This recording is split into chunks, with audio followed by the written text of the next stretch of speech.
就約咗個朋友咧嚟福岡咧玩一個溫泉之旅。今次呢間溫泉酒店咧，我係超級推介，全部都係咧切到好細好幼，咁啊 premium 嘅牛嘅 box set。佢嚟到之後會再面頭燒一燒啊！即刻。下一間嚟到嘅溫泉酒店咧，我就揀咗喺由布院呢邊嘅溫泉酒店。多謝 Chris 大佬帶我嚟呢度。我哋就嚟到呢個咧就係大觀峰。而家咧我哋就喺呢個雲仙溫泉，好香黑松露味喎。嚟到咧一定要買呢個入湯手型，就嚟到呢個咧黑川溫泉呢度啦。簡單咁樣行去感受一下呢個溫泉區嘅氣氛。Hello， 大家好，我係 Chris。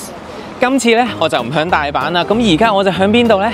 咁咧我就而家身處響咧就福岡機場呢度啊。咁今次咧我就約咗個朋友咧嚟福岡咧玩一個溫泉之旅。之前咧我就嚟過九州好多次啦，我又同朋友去過鹿兒島啊、宮崎啊等等啦。咁但係咧我都從來未試過成個 trip 咧都係不停咁浸溫泉啊。咁今次咧我哋就同大家去一啲咧比較秘境啲、隱世啲嘅溫泉地方。咁咧所以今次呢條片咧就以自駕遊為主嘅。咁咧而家就大約11:08啦。咁我朋友咧就大約12點先落機，咁咧我就早咗落機啦。咁我而家咧就等緊個 shuttle bus 咧就車我去攞車先啦。咁今次咧我就揀咗 Times Car 去租車嘅。咁咧其實福岡呢度咧都有好多唔同嘅租車公司選擇啦。咁大家因應自己嘅喜好去揀翻自己中意嘅車就得㗎啦。咁我諗呢個大約等可能5分零鐘度咧就會有車到㗎啦。我哋到咗租車嗰度咧再同大家講，成個租車手續咧好簡單，好快就搞掂啦。我諗大約5至8分鐘咧就搞掂啦。咁佢今次派呢部車咧就係Yaris Cross 嚟嘅。咁啊我今次就租5日4夜啦。咁啊啱啱好5日，我11點租就11點還。咁之後嗰個價錢咧就俾大家參考翻啦，就大約4萬yen就已經包埋保險啊。我覺得呢個價錢都 OK， 因為都係400幾蚊一日，都算平嘅。咁我而家咧就準備咧揸車去國際線嗰度咧，準備接我朋友啦。拎完車之後咧，第一站咧我哋就嚟到咧喺博多市中心嗰邊咧就叫做夫婦客家塔。咁呢間食咩咧？就係好出名咧，食明太子包。我哋一嚟到咧，我見到都有成10幾個人喺度排隊咯。我哋排咗應該都有4個零至5個字。我想話呢間餐廳幾好喎，門口咧佢有3個泊車位，咁咧我哋就停咗架車喺度就排隊。跟住入到嚟咧，咁我哋就買咗個黑松露嘅鹽牛油包啦，同埋買咗個明太子包。但係明太子包咧，因為個個人都入到嚟都一定會買啦，所以咧而家就喺度等緊。咁啊，首先試咗個黑松露包先。好香黑松露味喎！佢放咗喺度一陣咧，我以為佢凍啊，但係其實咧佢都係有少少微暖咯，好鬆軟喎。重唔重松露味啊？我覺得入邊個餡可以再多啲咯。你唔好咁貪心先，但係比一般係咪已經猛烈啲？係比一般已經好食，即係呢個我覺得係真係推薦嘅。即係雖然呢個佢冇入頭5位，但我覺得呢個應該值得擁有，有個排名喺度咯。因為喺入邊你見到入邊仲有啲黑松露喺度。即係我覺得如果可以再多啲好啲，我貪心啲。啱啱咧就等咗我諗可能10分鐘到咧，咁佢個包咧就嚟咗啦。咁咧佢一開咧，其實佢已經切好咗啊。但我想話切還切，你淨係切面頭，下邊又係即係我都係要搣咁樣切乜嘢啊？佢俾你舒服啲啊！其實都係整到我隻手污糟，因為佢個包好油，但我覺得佢呢個即係個油嘅程度咧係會令到佢個包冇咁乾。好脆啊！黐線，真係好脆喎！有冇介紹錯先？冇介紹錯，唔怪之個個都買啦。同埋佢而家開咗個新分店啊！喺邊度？上網 search， 我諗應該2公里啱啱睇㗎。哦，可能博多天神嗰啲位置。係啦，咁佢就冇咁多人認知嘅情況底下，你又唔使排隊咯。所以但係你睇下你想去呢度就最多人認識嘅一間店咯。同埋佢明太子餡咧夠多，我覺得。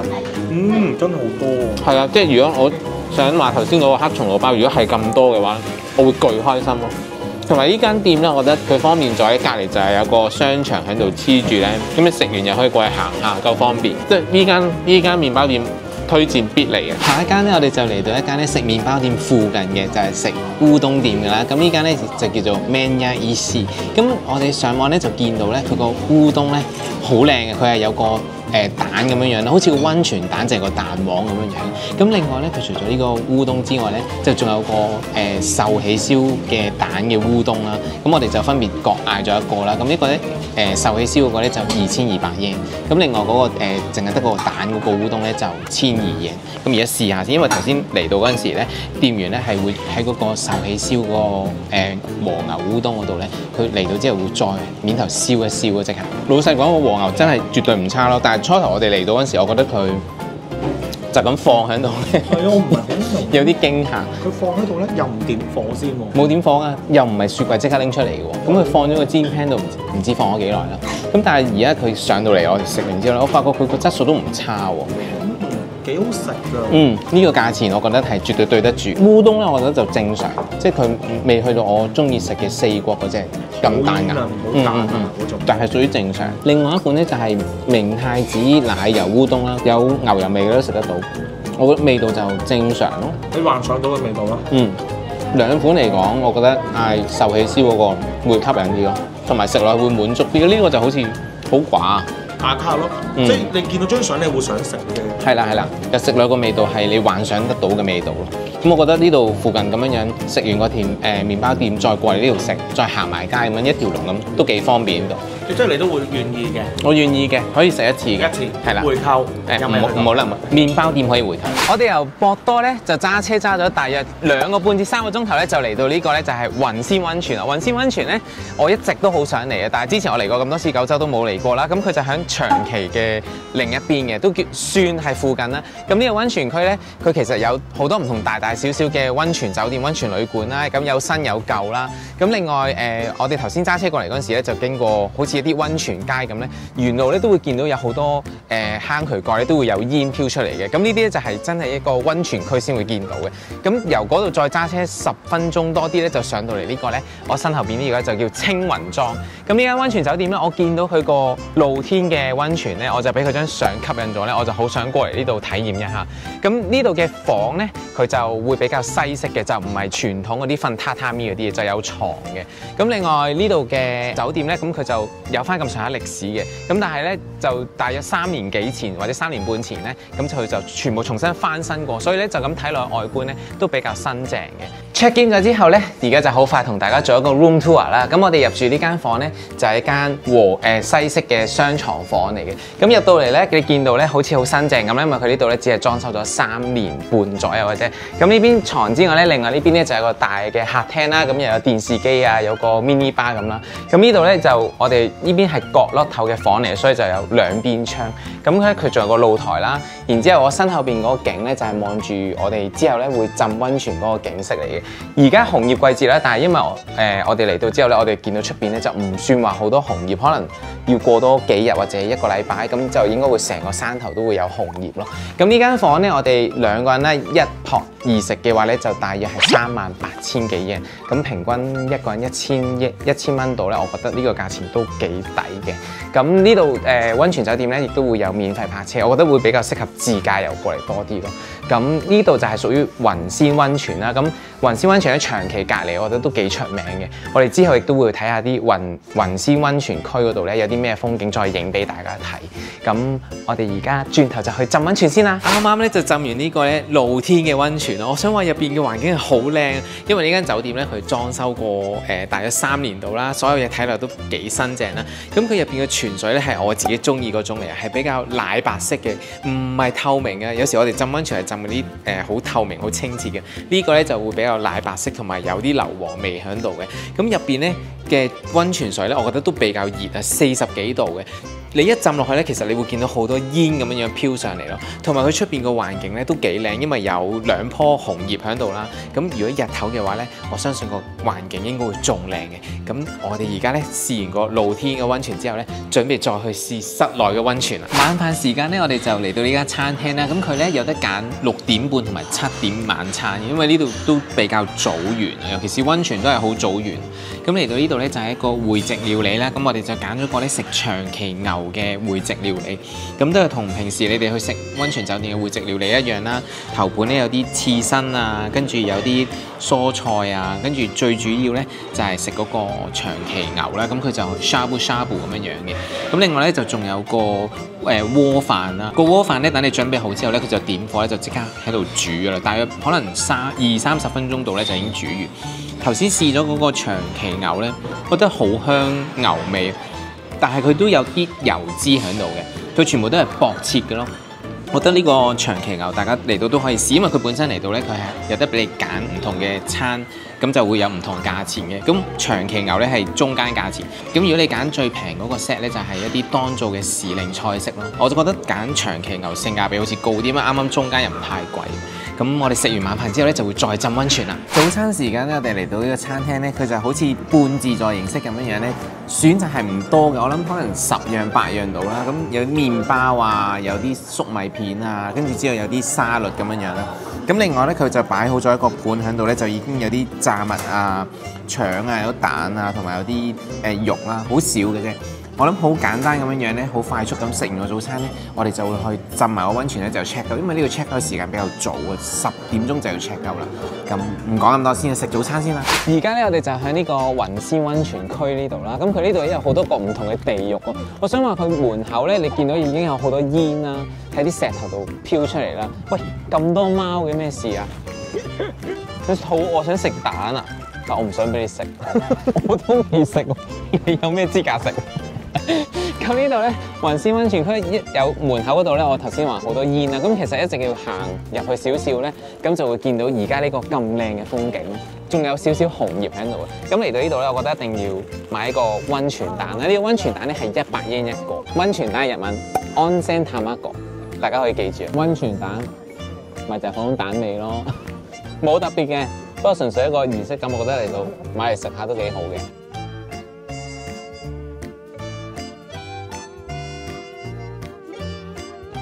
下一間嘅溫泉旅館咧，我哋就嚟到呢個咧黑川溫泉呢度啦。咁黑川溫泉唔知大家有冇聽過啦？我自己就好中意，我嚟過呢度，今次係第3次。我之前住過呢度2次，咁有一次咧就係住翻呢個集團就深山山莊。咁我今次入住呢個咧就叫做 Yamamizuki。咁佢同深山山莊有咩唔同咧？深山山莊咧，我覺得適合情侶多啲，因為咧佢係一間獨立嘅茅屋咁啦。咁佢入邊就有埋嗰啲私人風呂啦、私人溫泉啦。咁呢間 Yamamizuki 咧，佢入邊咧，亦都有啲房型係會有私人風呂，但係佢就唔係獨立屋嚟嘅。咁點解我又會再次揀翻呢個呢？因為我俾佢個露天溫泉吸引住，我覺得一定要再嚟一次。因為上次我嚟係雪景嚟嘅，今次呢就係紅葉季節啦。但係雖然而家呢度見唔到紅葉啦，但係其實天氣都好凍嘅。咁我哋而家咧就盡快入去 check in， 然之後再帶大家睇下呢間房嘅 room tour 係點樣樣啦。我哋咧 check in 完之後咧，而家就帶大家睇下呢間房嘅 room tour 啦。呢間房咧一入到嚟咧，我想話入邊個空間係好大咯，同埋佢有好大陣嘅木味啊，係好香嘅木味啊。咁對比起我哋尋日住嗰個雲仙溫泉咧，呢個溫泉旅館咧，更加有日本傳統嘅風味。入到嚟之後咧，呢度咧就係一個洗面台區嘅區域啦。咁你見到個空間都好大嘅。咁另外咧入邊就有個廁所啦。咁但係溫泉旅館好多咧都係冇浴室嘅，咁就要去大浴場嗰度浸嘅。咁跟住之後啦，再過嚟呢邊咧，就已經係見到一個好大嘅房間啦。咁有2張雙人床。咁咧佢呢度就冇榻榻米嘅。咁榻榻米嘅區咧就喺前面嗰度。咁有啲房咧佢就喺榻榻米上面咧就再鋪嗰啲床墊嘅。咁喺你食飯嗰時佢就會入嚟鋪啊。但係嗰啲我覺得好似瞓地下咁就冇咁舒服。咁呢度咧就大約51,000幾 yen 度咧就包1泊2食啦。呢個價錢我覺得都算合理。同埋呢個位置咧係黑川溫泉嘛。咁佢就呢個酒店咧就係屬於深山山莊節嘅旗下之一啦。咁佢呢個範圍都幾大。點解揀呢度咧？我覺得因為佢個露天溫泉咧係好貼近啲大自然森林咁樣樣，好野外啊！都唔知大家有冇試過呢啲咁嘅溫泉？因為我覺得喺日本嚟講，真係野外溫泉比較少咯。咁我哋而家 room tour 完之後咧，就準備去浸個溫泉，之後就食晚飯。晚飯時間咧，佢呢度咧有得揀6點啦，同埋6點半嘅。我哋嚟到嗰陣時咧，可能 check in 時間比較晏，佢得翻6點半。咁咧呢度咧就係食一啲當造嘅會席料理啦，咁都係前菜有啲植物啊等等啦。跟住另外咧會有啲天婦羅啦，都係嗰啲普通蔬菜嘅天婦羅啦。另外咧就仲有啲魚生啊，同埋今次咧最主要入邊個主菜咧就係嗰個紅本嘅肥厚牛。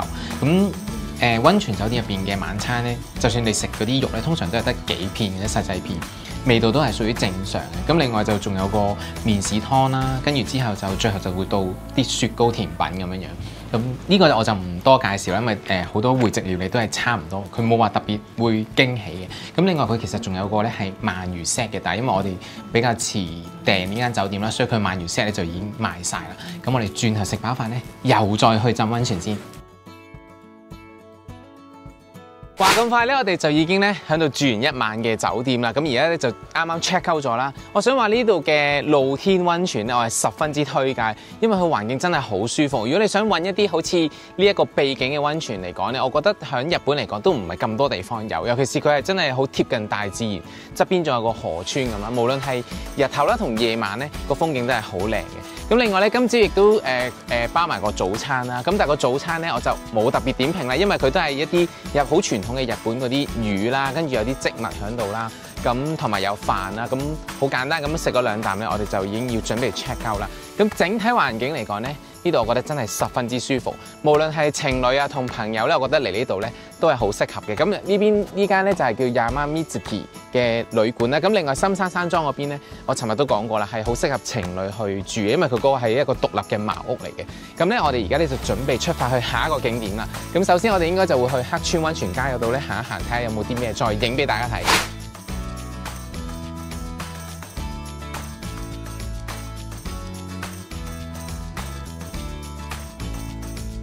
師傅，你喺度搞咩啊？呢度咧就係黑川溫泉咧，嚟到咧一定要買呢個入湯手型。咁佢咧本身咧就500英，呢個咧其實佢係一個嗰啲杯墊嚟嘅。咁但係其實咧佢另外有一個有繩嘅咧，就係啲貼紙喺度。咁啲貼紙咧就係俾你揀3個溫泉去浸咧，咁佢就可以搣翻啲貼紙喺度。嗱，佢有介紹啦。係啦，咁佢就話可以喺佢呢個指定嘅溫泉度咧，你就用咗佢咯。咁呢個咧就貴啲嘅，就1500英。咁你圍翻即係500英浸一次溫泉，好多喎！佢有差唔多30個溫泉可以揀嚟用喎，咁就揀3個咯。咁如果你遊客嚟到，我覺得如果你中意浸溫泉就可以揀呢個。嗱，佢之前咧係就咁淨係3次唔同嘅湯，即係溫泉揀啦。咁佢而家咧第3個貼紙咧，佢可以揀一係揀溫泉，一係揀嘢食或者手信去用咗佢都得。哦，即係呢1500英係我嚟當押金咁樣扣都得咯。係啦。哦，幾好喎。係啦，咁我哋因為我哋已經唔喺度浸啦，我哋尋日已經浸咗啦嘛，咁所以我哋要呢個就可以。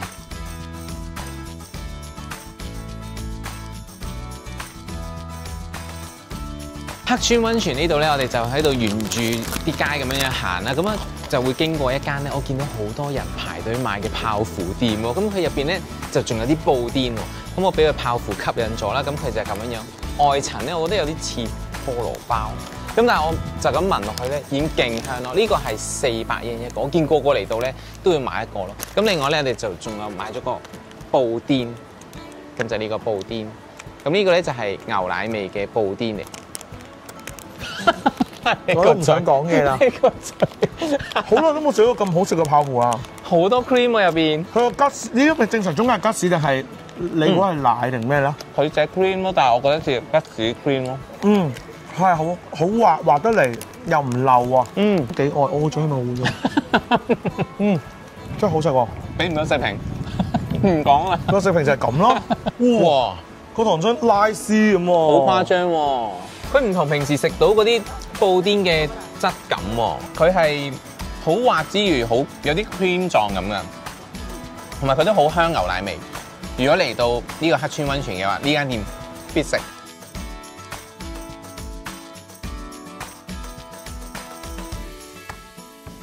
黑川溫泉呢度咧，我覺得大家嚟到咧就唔需要預太多時間。呢個溫泉街呢度咧，我諗可能預半個鐘、1個鐘就已經行完啦。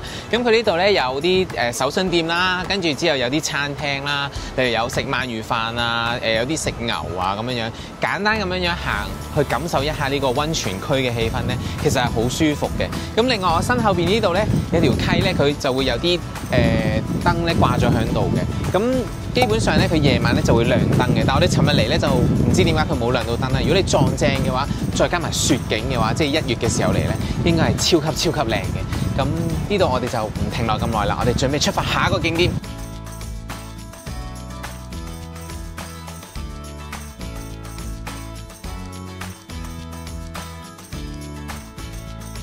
下一站咧，我哋就嚟到呢個咧就係大觀峰啦。唔知你哋有冇嚟過咧？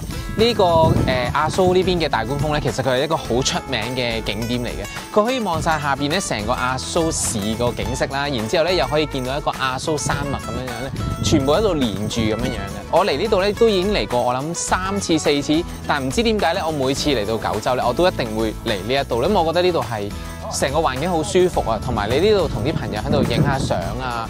另外，如果你哋想玩啲刺激少少嘅活動咧，就可以考慮一下有滑翔傘啦。咁滑翔傘咧就大約係18,000 yen 度咧，就可以俾你喺度飛一個圈咯。咁就可以飽覽晒成個景色咯。咁呢度我覺得唔需要停留太耐嘅，同埋我覺得自駕遊嚟會比較適合啲咯。如果你話唔係自駕遊嘅朋友咧，就可能要考慮一下參加啲 one day tour 咁樣過嚟玩。咁我哋而家再出發下一個景點啦。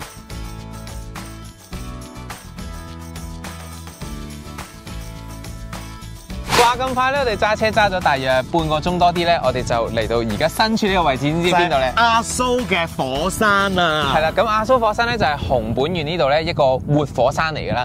咁大家唔知有冇嚟過啦？咁我就嚟過幾次，應該5次啦。咁但係其實咧就唔係次次都上到嚟嘅，因為好多時咧佢可能會有唔同嘅火山狀況而封山嘅。我嚟過3次，人生第一次嚟呢度，終於嚟到，多謝 Chris 大佬帶我嚟呢度，感激感激。咁嚟呢度咧就真係可遇不可求，你睇下你自己好唔好彩啦。咁嚟到呢度咧，其實都係喺度行個圈啊，影幾張相啊。咁而家個火山咧，佢係咁噴緊好多煙啊，就見唔到嗰個火山熔岩嗰啲溫泉水咁樣樣。哦，正喎！但係其實附近都好多石咁樣咧，加埋啲天氣好咧，呢都幾靚喎。係啊，但係上嚟嘅話，大家真係大件褸，好寒。同埋我哋而家呢度行完之後咧，就會落翻去下邊草千里嗰度咧，就再行下，可能影幾張相就走咯。通常啲遊客都係咁樣樣嚟玩嘅。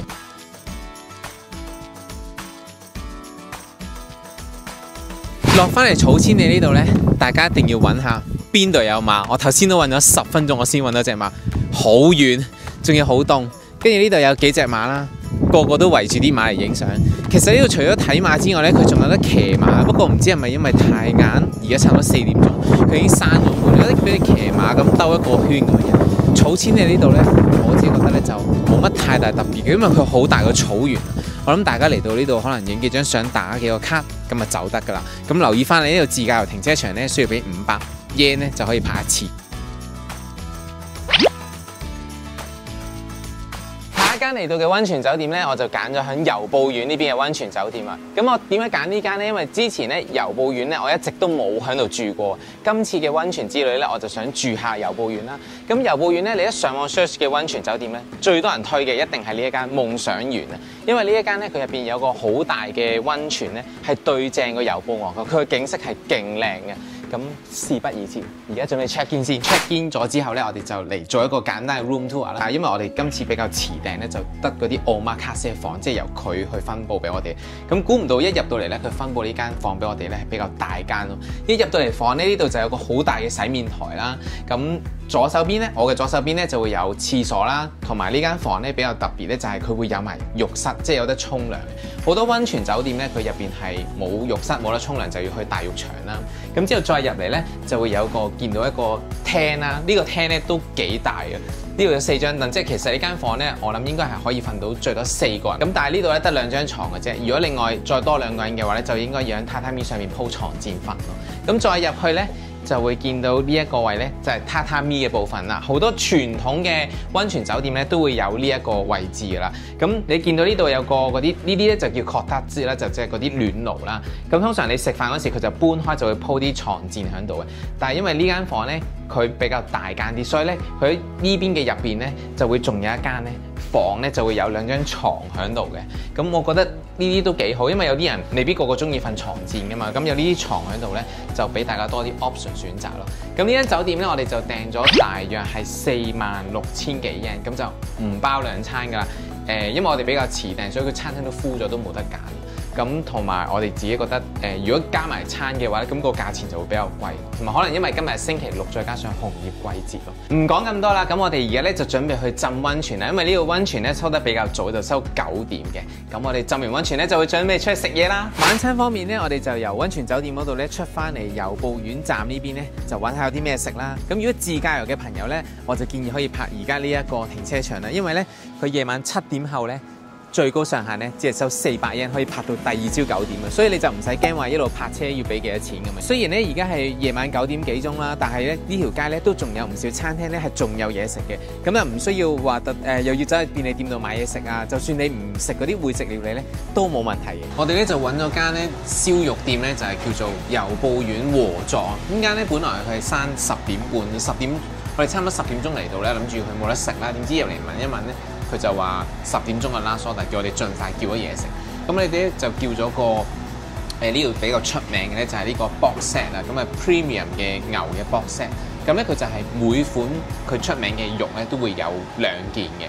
咁另外我哋再散嗌咗啲肉啦，同埋叫咗啲貝類咧就攞嚟燒嘅。咁跟住之後，佢嚟到咧係炭爐燒嚟。我平時食燒肉咧，我會中意有一揀咧，我會中意揀炭爐呢啲嘅，因為我覺得燒出嚟嘅個味咧比較香啲，味道都唔錯。即係呢個鐘數嚟講咧，我覺得佢嗰啲燒肉咧係好腍啊，都係。同埋牛味佢唔算好重嘅，但係都有啲油嘅。但我覺得呢個油嘅情況咧係都適中嘅。跟住咧仲有個牛舌啦，牛舌咧都比較厚切嘅。佢呢個 set 咧就包括咗有特上嘅里肌肉啦，有上里肌肉啦，跟住仲有牛舌啦，有沙律唔同嘅部位啦，都幾多款喎。即係如果你2個人嚟食嘅話，我覺得叫一個 set 再散叫會好啲。如果一個人食一個 set 嘅話，都會比較飽。同埋佢啲肉咧，我覺得都比較油嘅。即係如果你唔中意食咁油嘅話咧，就或者可能叫啲赤身嗰啲會好啲咯。呢啲肉我頭先食咗，我諗可能3、4嚿，其實佢唔係飽嘅，但係會覺得好膩咯。咁但係我覺得如果咁夜10點鐘呢食到呢個質素嘅話咧，係絕對唔錯咯。咁大家睇下自己有冇需要咁夜出嚟揾食啦。啱啱咧就 check out 咗呢間溫泉酒店啦。講翻咧呢個溫泉點樣樣先啦。呢個咧男性嘅溫泉咧，佢有2個池嘅，而女性咧就得一個露天嘅池嘅。咁2個嘅池咧都係望住身後邊咧好靚嘅由布岳。咁由布岳咧1年4季都有唔同景色啦。例如1月咧，你就會見到有雪景啦。泉水方面咧，我覺得佢比較清澈透明嘅。硫磺味都冇乜嘅，但係整體嚟講，我覺得係好舒服嘅。尤其是佢細嗰個池咧，係會嗰個溫度咧會再熱啲嘅。咁另外我哋因為冇早餐嘅關係咧，所以我哋就唔使特登早啲起身去食嗰個早餐啦。成個溫泉嘅環境咧，我覺得整體都好高分啊！因為你一 search 由步院咧，你就會揾到咧。大家都一定係推呢一間嘅溫泉旅館㗎，因為呢度就算你行路過去由步院溫泉街都可能係20分鐘到，但係如果你揸車嘅話，只係幾分鐘就到達，其實係好方便咯。咁我哋唔講咁多啦，我哋準備而家咧就去溫泉街嗰度行下，睇下有啲咩食先。啱啱咧就泊咗車喺由步院溫泉街呢度啦，咁之後一直行咧見到呢間咧咖喱包咯，上次嚟好似唔見有喎，依家唔知係咪新開咧，跟住佢就話最高金賞嘅咖喱包，我即刻買咗嚟試下。呢個係450円，個咖喱包咧就係咁噶啦，咪啊咖喱包，好食嘅，但係因為佢真係好新鮮，好鬆軟啊。唔係佢話入邊啲雞肉咧係攞獎啊，所以我就買過嚟試下咯。咁沿住呢條溫泉街一路掃上去咧，仲有啲布甸店，我哋都會買嚟食，再睇下仲有啲咩食，再介紹俾大家。咖喱包嗰度再向前行2步咧，就會有一間咧好出名嘅布甸店啦。咁就呢間咧就叫 Miruhi。咁咧佢最出名咧就係呢啲芝士嘅 cake 咁樣樣啦。咁佢有熱同埋凍嘅。我自己推薦咧，我覺得食熱好啲，因為咧佢畢上嚟咧好似好 cream 狀咁樣樣啊，同埋佢真係好香芝士味咯。如果你揀凍嘅話咧，佢比較硬身結身嘅，咁嗰個咧就食落個口感咧似啲芝士蛋糕咁咯。咁另外咧2款咧都一定係必叫㗎啦嚟到。咁咧呢個咧就係正常原裝味嘅布甸啦。咁另外呢一款咧就係佢話冬季限定嘅。咁你就咁睇落去咧，佢有啲 nuts 喺上面咧，有朱古力啦，同埋啲牛奶咁樣樣啦。呢杯咧食落去成杯都好朱古力味啊！但相對咧，我會中意食原味多啲咯。原味佢係有啲重蛋味咁樣樣咯，牛奶蛋味咁樣樣咯。所以大家嚟到由布院呢間，我相信應該都冇人冇食過，但係每次嚟我都一定會買嘅。一直向前行咧，無意中咧見到一間新開喎，叫做湯布咖啡喎。我見到佢入邊咧，成個環境裝修咧都幾靚。跟住之後咧，我哋就買杯布甸啦，同埋因為成日未飲咖啡，我想飲杯咖啡。咁佢呢杯咧就係冬季限定嘅類似朱古力 latte 咁樣樣。呢個布甸咧上邊嗰浸咧好似係嗰啲 cream 咁樣樣，下邊先至係布甸，全部都係奶油啊，好香奶油味啊呢個。下邊嗰浸咧係有一陣薄薄嘅焦糖，然之後咧就係呢啲好香嘅蛋味咯，即係3層一齊撈埋食咧。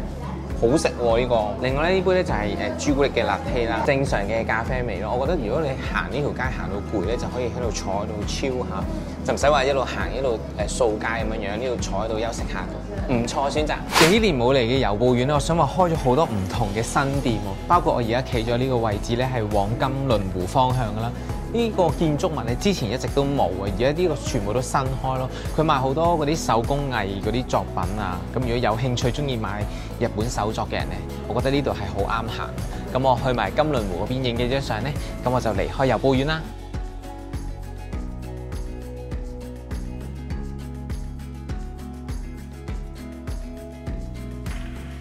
下一站咧，我就嚟到呢個咧日田市啊，唔知係咪大家都未必有聽過咧？日田市呢度咧。有啲好出名嘅鰻魚店，我哋就特登走咗過嚟呢條街咧，度揾鰻魚店嚟食嘅。因為咧，我哋等緊住嘅溫泉咧，距離呢條街咧只係幾個字嘅車程啊。咁呢間鰻魚店咧就叫做千屋啦。咁佢係Google 評分咧係好高分嘅，同埋我之前幾年前嚟食過咧，覺得佢好高質啊。所以今次咧就揀咗呢間鰻魚店咧嚟分享俾大家。入到嚟餐廳咧，你見到大家咧都係台面上咧嗌咗一個鰻魚飯啦。咁佢 menu 上咧就唔係好多選擇嘅。飯咧就第一款嘅啫，就係普通嘅鰻魚飯。咁佢有正常 size 嘅鰻魚飯啦，同埋大 size 嘅鰻魚飯嘅。咁分別就3000幾同埋5000幾啦。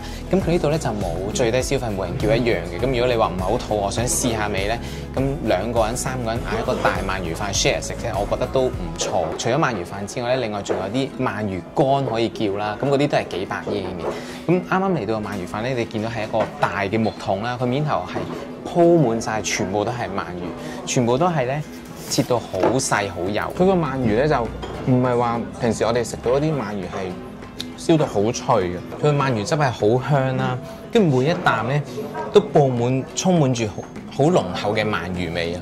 我覺得佢切到咁幼咁細咧，方便你不停咁送飯啊，就唔會好似平時咁一大片咁樣上。整體嚟講，我覺得都幾高質嘅。但係呢個位置咧就係日田市啦。如果自己搭車嚟嘅朋友，我覺得就未必需要特登搭車過嚟呢度食咯。但係如果你好似我哋咁玩溫泉嘅，咁就啱晒，因為我哋等間咧就會揀咗一間溫泉咧，就喺呢度附近嘅，就比較隱世啲、比較少人知道嘅溫泉。咁如果住呢間溫泉之前咧，我覺得過嚟呢度食一個鰻魚飯咧，係一個唔錯嘅選擇。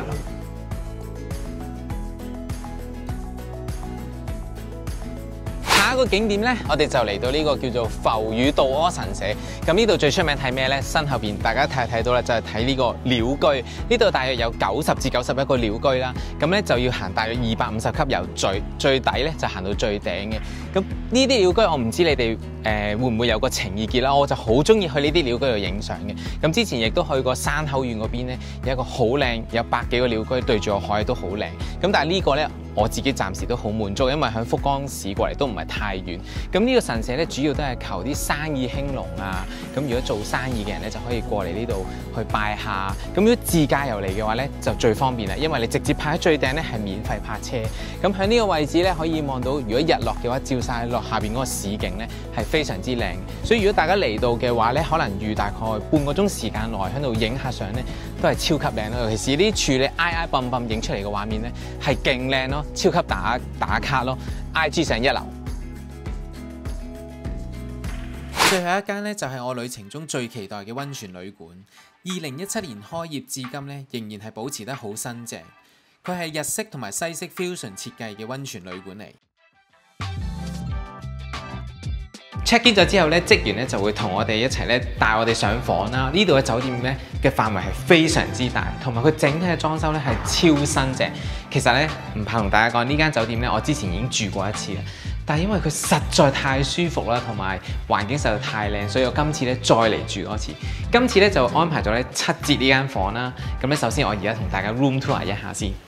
咁咧一入到嚟呢間房咧，其實你會見到個空間咁超大。咁呢邊有 mini bar 啦，咁仲有個迷你嘅洗手盆啦。mini bar 有啲咖啡啊、水啊，全部都齊㗎啦。咁另外廁所呢邊就犀利啦。雙人嘅洗面台，你住過幾多間溫泉酒店會見到呢？其實我住過咁多間，我都冇見過有雙人。就算個空間再大，佢都係得一個洗面台啫。咁另外呢邊咧就有個獨立極歡樂嘅廁所啦。然之後呢，入邊嘅浴室呢，嗰個空間感都係超大嘅。咁但係我唔知你哋會唔會用啦，因為我哋基本上呢，嚟到溫泉酒店，我哋喺溫泉嗰度都會沖涼，所以呢個就可能會比較少用啦。咁另外再向前行呢，就入到嚟客廳嘅部分啦。咁呢度呢，空間感超大，呢度呢，最多可以住到5個人。咁如果你見到身後邊呢，就有2張單人床啦。咁如果你另外3個會點呢？咁就會向呢度呢，職員會幫你鋪啲床墊向榻榻米上邊嘅。咁跟住之後呢度有個大電視啦，同埋後邊有個超大嘅玻璃，咁啊對住一座好大嘅山嚟嘅。咁如果你紅葉季節嚟呢，或者冬天咧，可能會見到有紅葉啦，同埋有雪景啦。但因為今次我哋紅葉季節嚟咧，嗰個紅葉就可能啱啱過咗就睇唔到，就淨係得翻好綠嘅山咯。咁跟住之後咧，我哋就準備咧就去浸溫泉啦。翻到嚟博多呢度咧，大家一定要嚟呢個聖誕市集啦，就喺博多站呢度嘅。咁佢呢個聖誕市集咧係做到10月25號嘅。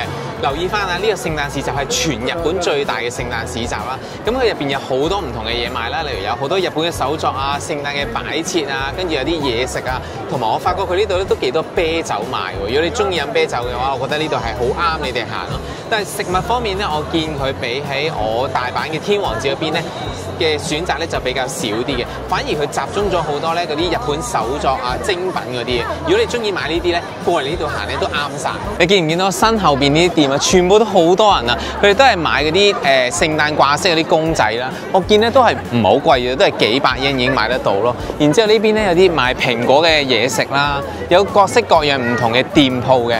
跟住呢邊咧又有賣酒嘅。呢邊咧竟然有賣陶瓷，聖誕節我唔知點解佢會擺陶瓷喺度。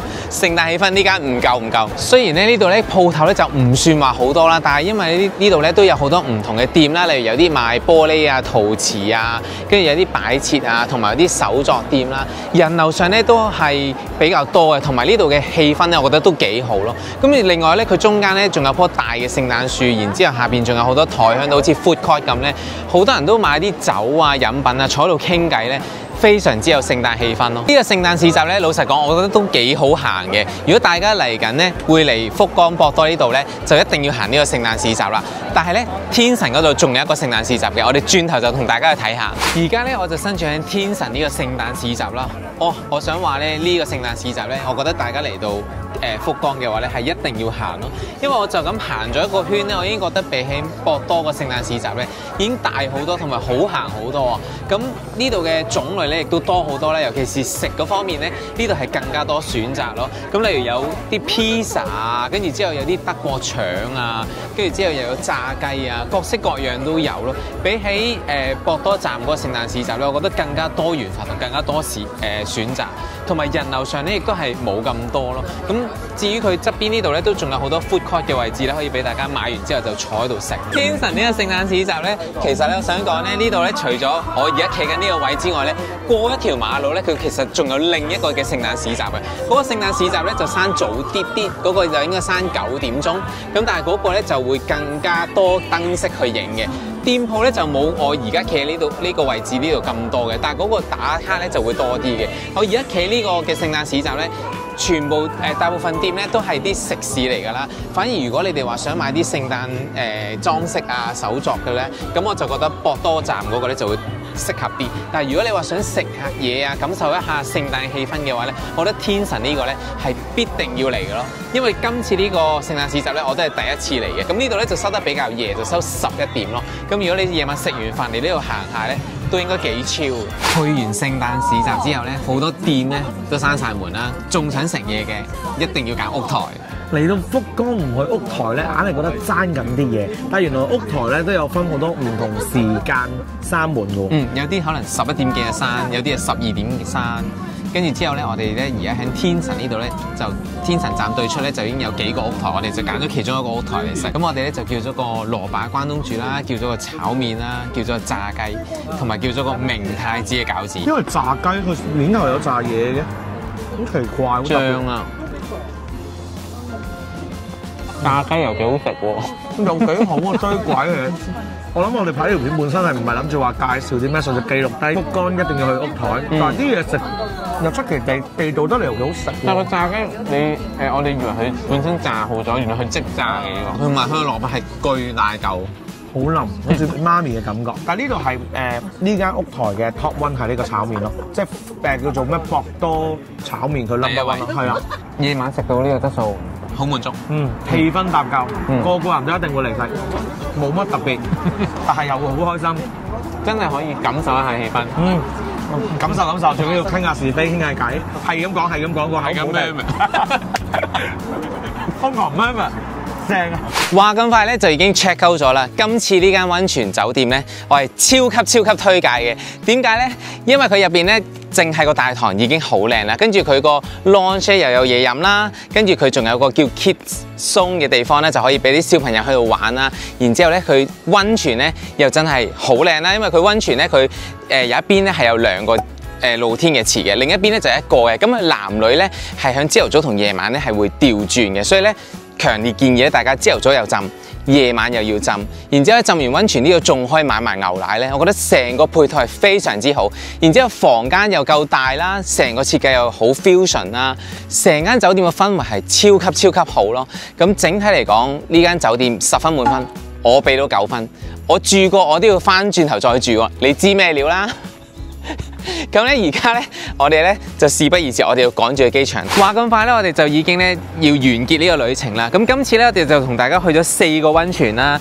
當中4個溫泉，你哋有冇邊個中意咧？記得留言話俾我聽啊！而我自己最中意嗰個咧，就係最後奧日田嗰個溫泉啦，因為嗰個首先我真係之前去過啦，而去過之後我仲要再去多次，咁你哋就知我有幾中意啦。第二中意嘅咧就係個黑川溫泉咧，因為我覺得黑川溫泉咧都係屬於秘境嘅溫泉嚟嘅。咁如果你大家唔中意咁城市啊，中意鄉郊啲僻啲嘅話咧，我覺得呢個都好推薦咯。咁之後另外嗰2個溫泉，我覺得都係差唔多嘅。今條片咧就到呢度差唔多啦。希望嚟緊你哋會安排去溫泉啊，或者聖誕行聖誕市集嘅話，都可以幫到你哋啦。記得咧 comment like 同埋 share 同埋訂閱我嘅頻道，同埋 follow 埋 Chris to Japan 嘅 IG。我哋下條片再見，拜拜。大約半個鐘多啲咧，就嚟到呢度，知唔知邊度咧？你笑乜嘢？呢個又係擺彩蛋係咪？搣緊啊！好賤啊！佢搲人哋個蛋啊！係咩？我俾你。